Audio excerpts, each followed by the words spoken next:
Public Gen, welcome back to the Kristan Hawkins Show. Today we're going to talk about why the EPA must take action right now because there's water pollution being caused by chemical abortion pills. And I'm going to give you the latest scoop of what we've been up to in Washington, D.C. that's made some headlines. Next, I want to talk about how, we're being constantly gaslit by the abortion lobby and the leftist and media about how there's no late-term abortions, how late-term abortions don't exist. Yeah. Well, a new late-term abortion facility just announced their opening in Chicago. And finally, I want to talk about some new data about how Americans are thinking about abortion. Do you think abortion has gotten more popular or less? Stay tuned and you'll find out.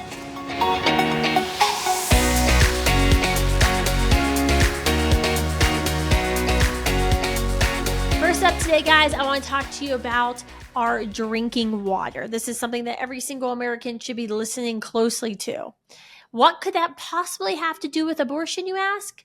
Well, there's a lot. Most children today in America who are being killed by abortion are actually being killed through chemical abortion pills. No one ever talks about, even in the pro-life movement, is that when those children are being killed in chemical abortion pills, they're actually getting flushed down the toilet. There's not an abortion facility that's collecting their human remains. They're not being sent to Stericycle to be burned for energy. Yes, that actually happens in Baltimore and Oregon. Their bodies are being flushed down the toilet. The mother's pregnancy tissue, the placenta, that organ that sustains the baby's life within her in her womb, also being flushed down the toilet. I've talked about this for a number of years now. You're probably getting sick of me talking about what's in our, toilets and what's in our drinking water, but now the EPA is finally starting to take some notice. We know that water treatment plants are supposed to be clearing pharmaceuticals and other contaminants out of our wastewater. That's actually their job. But what we know is that the water treatment plants aren't doing their jobs when it comes to the anti-progesterone metabolites that remain active after they pass through the mother's body and are flushed down the toilet. We've been proving this, and we've actually been doing research for a number of years at Students for Life America to prove this. But the EPA has been paying attention to contaminants in our waters and what they call forever chemicals in our water. They really care because that's their job. They get up in the morning and they're supposed to be protecting our world. They're supposed to be protecting the environment for us, right? For Americans, for even animals, depending on if they actually care. So problem is the EPA is a little bit behind the 8 ball when it comes to chemical abortion pills. So we have been working with Congress to urge the EPA to evaluate and actually study what we already know is in our water supply and identify whether the chemicals and the active metabolites in chemical abortion pills exist in high enough concentrations to be dangerous. We conducted our own independent study and found very strong evidence that chemical abortion pill residue, so active metabolites, progesterone blocking metabolites, are actually in our water in alarming concentrations. In fact, I can't say too much. We're still waiting for the peer-reviewed study to be published, but I can tell you one city that we tested in the water. We tested the water before it got to the wastewater treatment plant, after the wastewater treatment plant, and then at the tap. In one city, it actually violates the EPA's own standards on forever chemicals. This is a big deal. But the problem with pro-abortion administrations is they don't give a rat's butt about stopping abortion or protecting the environment if it means it could limit some abortion access. And that's what happened in the Biden administration. You had an all hands on deck approach throughout the entire Biden administration to push more and more and more abortions. And so we wrote a letter with two members of Congress, one being the now Secretary of State, formerly Senator Marco Rubio, demanding that the EPA actually, do their jobs and look into this in the water because we've already proven it's in the water. And what happened during the Biden administration is the EPA literally said, go take a hike. And they were like, yeah, we're busy. Come back after January 2025. So now we've had a new letter sent to the EPA. Congressman Keene from California has been kind of the lead on this. I just met with him a few weeks ago. I was in Washington, D.C. He, along with 24 other members of the U.S. House and the U.S. Senate, have joined in this letter calling for the new EPA administrator, Lee Zeldin, who was a Republican congressman out of New York, to actually look into the potential harms of chemical abortion. The letter is making a bunch of waves because the Daily Wire covered it when the letter went out from Congressman Keene and these other members of the House and Senate last week. But I want to read from the letter, because the left is like absolutely losing their mind about this, which is fascinating, because I've been saying this for like ever, and we've done a number of news interviews, and now they're like doing all these things like the right is coming for chemical abortion pills in the water. I'm like, yeah, that's right. That's exactly what we've been doing. But let me read you what the letter states, because it's important. Quote, it is imperative that the U.S. Environmental Protection Agency considers evaluating the potential contaminant effects of this drug as the agency develops the Unregulated Contaminant Monitoring Rule 6, UCMR 6. The EPA has yet to review the potential contaminant effects of mifepristone. That's the first pill in chemical abortion cocktail. That's the pill that kills the baby, that starves the baby by blocking the pregnancy hormone progesterone, which feeds the baby. That is the pill that only has one job in all of the world. That job is to kill human life. It's not used in any other medical case, okay? We request that the EPA study the impact of the byproducts of mifepristone, such as the active metabolites that are entering our nation's water supply and threatening access to safe drinking water. Now, don't get me wrong. There's many reasons. In fact, I can think of about 700,000 reasons, little babies, that we need to reverse our reckless course in the United States on approval of chemical abortion pills. There's a number of women and mothers who've been injured over the last 25 years, many of whom who have gone completely unnoticed, unreported, that the new Ethics and Policy Center data from May prove that 1 in 10 women who take these pills are going to experience a serious adverse side effect like sepsis, which can kill her or make her infertile. There's a lot of reasons that we need to walk back approval on chemical abortion pills. And, drinking water is just one of them. But this is a really key thing, because we often talk about in the United States and in politics in general of where can we find common ground? Where can we find, left and right to agree? Even if you maybe disagree with me on abortion, which you shouldn't, because you'd be wrong. But even if you disagree with me on abortion, where can we find common ground to actually move the needle in the right direction, to keep shifting the Overton window towards life?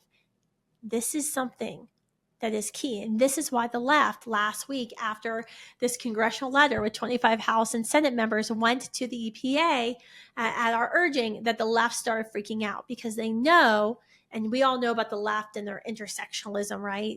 They've got all their different coalitions, and at times their coalitions start to have problems, like we talk about the LGBTQ versus Free Palestine and Islamists, and it's always funny to watch LGBTQ people at pro-Palestine rallies when you're you couldn't live in Gaza without being killed or tortured.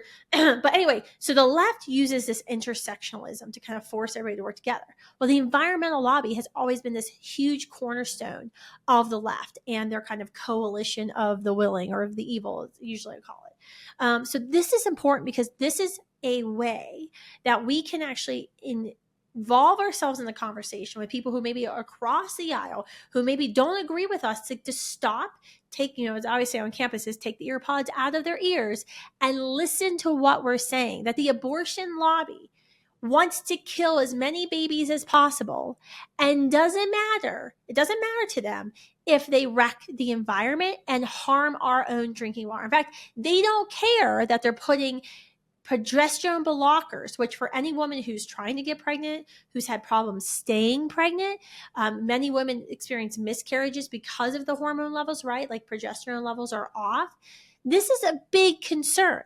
But why has the abortion lobby been completely silent about this for 25 years, since 2000, when the FDA originally approved these drugs, which I've already talked about in the past? The FDA never even did the required environmental testing that is actually required when they're approving new drugs back in 2000. All they did was put a stamp on an environmental report that the abortion lobby had made that said, yeah, the only environmental impact could be if someone throws away the packaging of the pills. That's it. That's all they did. So, is this the linchpin that we need? Is this the final nail in the coffin for chemical abortion pills, the leading cause of infant death in our country? I think it could be. This could be huge. So we're going to continue at Students for Life and Students for Life Action to sound the alarm with every single agency in the Trump administration on how chemical abortion pills kill babies, how they're harming mothers, and now how they're harming the environment. And I think this could be a major action for us post achieving our next goal in a post-Roe era of defunding Planned Parenthood. Once we defund Planned Parenthood, start working to debar Planned Parenthood, which I've already talked about. If you don't know what debarment means, go back to my previous podcast this spring. But once we get defunding Planned Parenthood out of the way, we're coming for chemical abortion pills. And that's why the left is freaking out, because this has been their like post-Roe stopgap, right? The left was freaking out about Dobbs. And what the abortion lobby, what Planned Parenthood, and what the Biden administration did was, well, listen, we're going to mitigate the effects of the Dobbs decision, of certain states ruling to make abortion a thing of the past, of a number of over 100 abortion facilities have closed down since June 2022.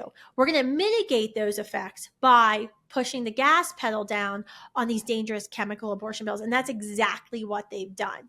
Now, if we start going after chemical abortion pills, which is the way they're violating all of the state's laws on abortion. So even if you live in a red state, a conservative state, a state that's passed bills and enacted laws to ban abortion, it doesn't matter. Abortion's still happening in your state because the blue states, the free to kill states, are literally encouraging the abortion lobby and abortionists and bad actors who aren't even probably abortionists, just want to make a buck, to ship these drugs into states. And so abortions are still happening largely at the same rate as they were pre-Dobbs, pre-Roe's reversal, because of chemical abortion pills. They thought they got a get out of jail free card with pushing the gas pedal down, mashing the gas pedal down on this. Now they know we're coming for it, and that's why they're scared. All right, so the next segment here I want to talk about is a new abortion business in Illinois called, of all things, the Hope Clinic. Let's talk about the name first. Hope. What does the word hope invoke in you? What does it mean for you? I think of the theological virtue, according to Catholicism, makes Christians, quote, desire the kingdom of heaven and eternal life as our happiness, placing our trust in Christ's promises and relying not on our own strength, but on the help and grace of the Holy Spirit. That's what I think about as hope. Many people who maybe aren't Christian maybe have a different definition, but I assume it's something grander, right? It's going for a better world, right? It's a better place in life they want to get at. Hope Clinic is a new chain of abortion businesses that will now kill babies through all 3 trimesters of pregnancy. To the abortion lobby, hope means you can't be strong enough. You can't do this. You can't achieve your career and educational goals. And your hope is giving us money to profit off of your despair and crisis. So we'll kill your baby. That's hope. That's hope to them. Sad. That's a sad statement of where we are today in our society. So where is this Hope Clinic at? Well, the abortion lobby ain't stupid.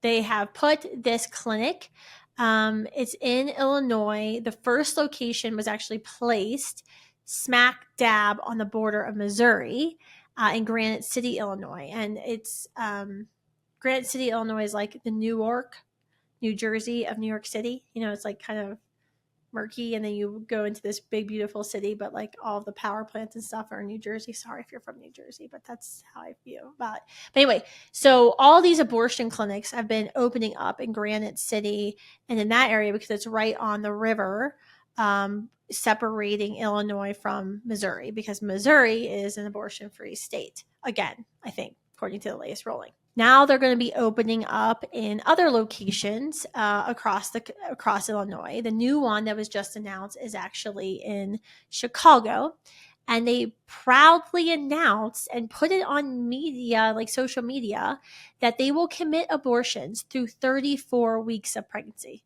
So that is well into the third trimester. That is well after babies have been documented to survive. Premature babies have been who can survive. Why 34 weeks? Maybe you've heard that abortion is only legal until viability in Illinois, but that is wrong. Abortion in Illinois is literally legal through all 9 months of pregnancy. I don't know why they capped it at 34 weeks. Maybe because they thought, well, 36 weeks is full term and that sounds too evil, so we'll just knock it back 2 weeks. But I mean, there are no limitations in Illinois. They have the Reproductive Health Act, which there's like no limitations. The law says abortion is only legal until viability, which is generally considered at this time about 24 weeks. And so a lot of people are like, oh no, it's till viability. But once again, remember what we talked about when we talked about all the state abortion ballot referendums and how deceptive they were.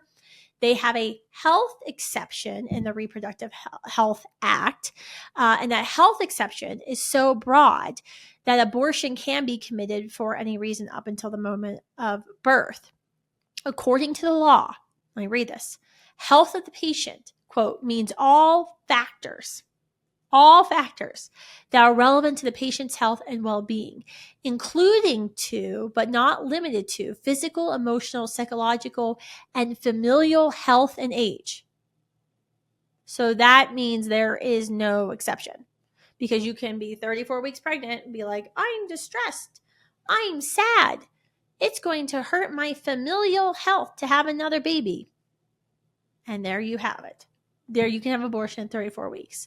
So anytime you hear this like, oh, we have an exception only for health of the mother, no.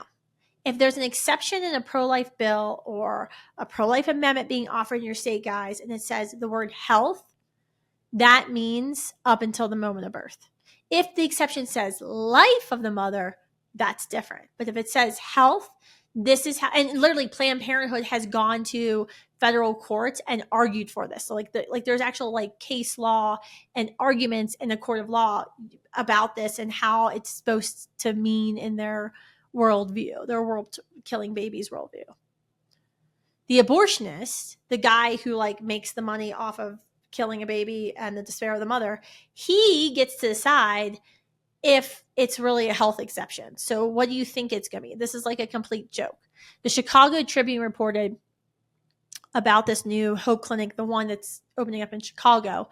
Clinic officials say abortions performed there, including those in the late second trimester and third trimester, will comply with the 2019 Illinois Reproductive Health Act, which allows terminations up to fetal viability when the fetus has a significant likelihood of survival outside the womb without extraordinary medical measures. After that point, an abortion can only be performed to protect the life or health of the pregnant person. Oh my God. This article has so many words that are wrong. According to the law's exemptions. First of all, abortions are committed, not performed. And that's just FYI. And two, it's not a pregnant person, it's a pregnant mother, going by the article. But the clinic intends to offer patients as much access to abortion as possible within the bounds of these regulations, said Dr. Aaron King, Hope Clinic Chief Medical Officer. Quote, I want people to know that we are absolutely following law, but we make a really careful determination, she said.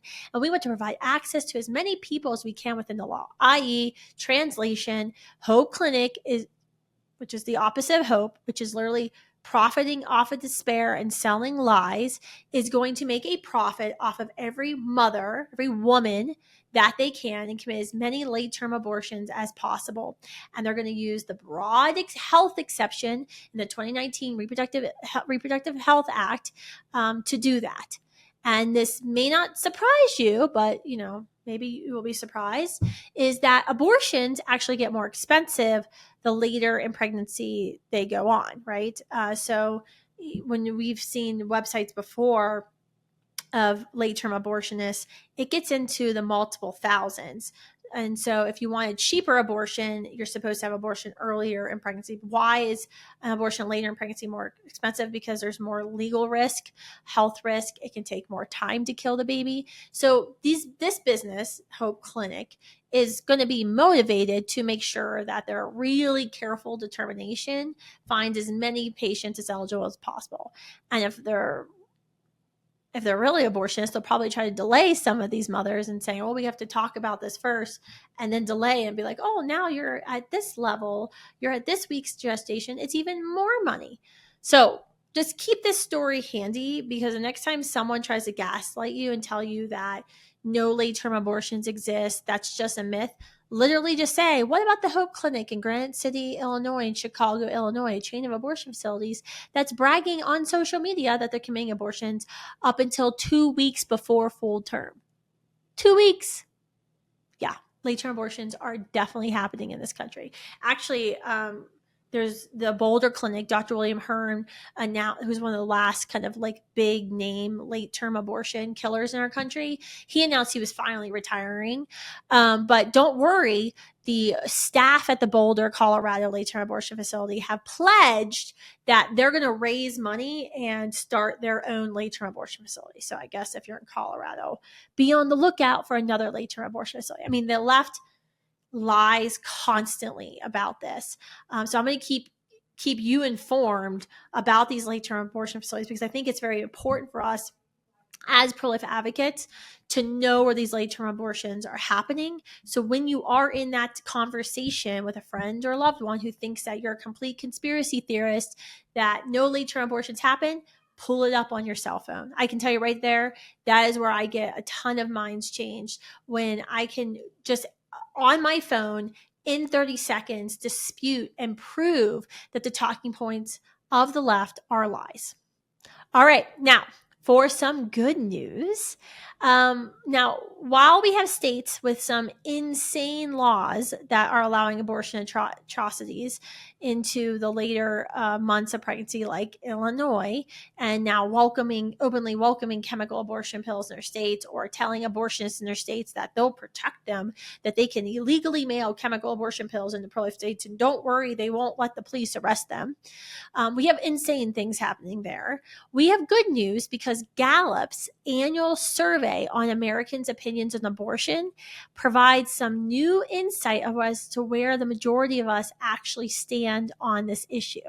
I'm really excited about this, because this is probably the first polling we've seen since Dobbs. Because you think about this, you had the Dobbs decision, you had abortion views, then you had all this fear mongering from the left, online, social media. And so we knew going into a Roe reversal, going into that Dobbs decision, that we were likely going to see for some time polling drop, right? Or polling go more left, more in favor of abortion, because of the media false, lies, the lies that they tell constantly about abortion access, the fear mongering that is out there on social media. I see it firsthand every day I'm on college campus, right? So we knew polling was going to go left, because you had a lot of people before the Dobbs decision, before Roe was reversed, who kind of were like that mushy middle, who found themselves in the middle. And one thing that's very interesting is when people said they were in the middle, they weren't really in the middle. They were more leaning towards abortion, but knew in their gut or their mind that abortion was bad, and they didn't really want to say they are in favor of abortion. So you had a lot of people in the middle. And then when the Dobbs decision came down, when Roe was reversed, a lot of those people in the middle had to pick a side, and they want left. They want for abortion, right?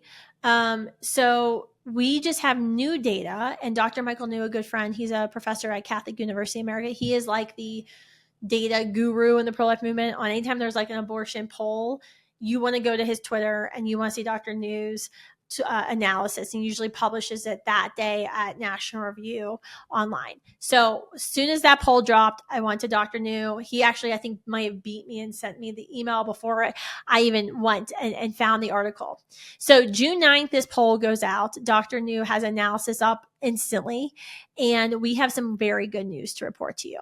So in the analysis, Dr. New shared that the range of survey questions indicate that there was actually a slight increase in pro-life sentiment in 2025. He said overall, 43% of respondents identify as pro-life, a 2 percentage point gain from this time last year in Gallup survey. There were also small gains in the percentage of people who thought abortion was morally wrong and the percentage of people who thought abortion should be either illegal or legal in only a few circumstances. The biggest shift, and this really isn't surprising if you look at the election, was in this year's poll was the gender split between men and women and their attitudes on abortion. Normally, men and women have pretty similar attitudes on abortion. But this year, Gallup found that 61% of women identify as pro-choice. Sadly, not a shock. We've seen women go hard left since the Dobbs decision. Remember, I'm talking about the fear-mongering. But this year, only 41% of men said they're pro-choice. That means there's a 20% gap in abortion views on gender. That is a big deal. Dr. New pointed out that partisanship was a closer predictor of abortion positions than gender. As it turns out, women are more likely to be members of the party that supports abortion through all 9 months. The Democrats versus men. Dr. New wrote, various Gallup survey questions have shown that since 2021, Democrats have become more sympathetic to legal abortion and Republicans have become less supportive of legal abortion. Interestingly, though, the most recent Gallup survey found a short-term reduction in support for legal abortion among both Republicans and Democrats. That is very, very good news for us. All right, I'm going to pull up my phone for a couple more stats I want you to remember from this new Gallup poll. Really good news for 18 to 29-year-olds' views on the legality of abortion. So the question was, do you think abortion should be legal under any circumstances, legal only under certain circumstances, or illegal in all circumstances? Okay, that's the question. 50% said legal only under certain circumstances. 31% said legal under any circumstances. That means if you compare this question with post-Dobbs questioning on this, since 2022, support for abortion among young adults dropped 19%. Pro-life identification in this poll, because earlier in the poll it asked, are you pro-life? Do you think yourself pro-life or pro-choice? Earlier in the poll, they asked that same question, and we found that the identification of pro-life amongst 18 to 29-year-olds went up 11%. So support for abortion illegal in all circumstances amongst 18 to 29-year-olds dropped 19% from 2022. And the identification of 18 to 29-year-olds who call themselves pro-life increased 11%. That's massive. All right, and then I'm going to go a couple more things for you. Since 2022, the percentage of men, remember I was talking about the men who identify as pro-life is also trending. So I told you there's a 20% gap. From 2022, 52% said they were pro-life. 2025, they're saying 59%.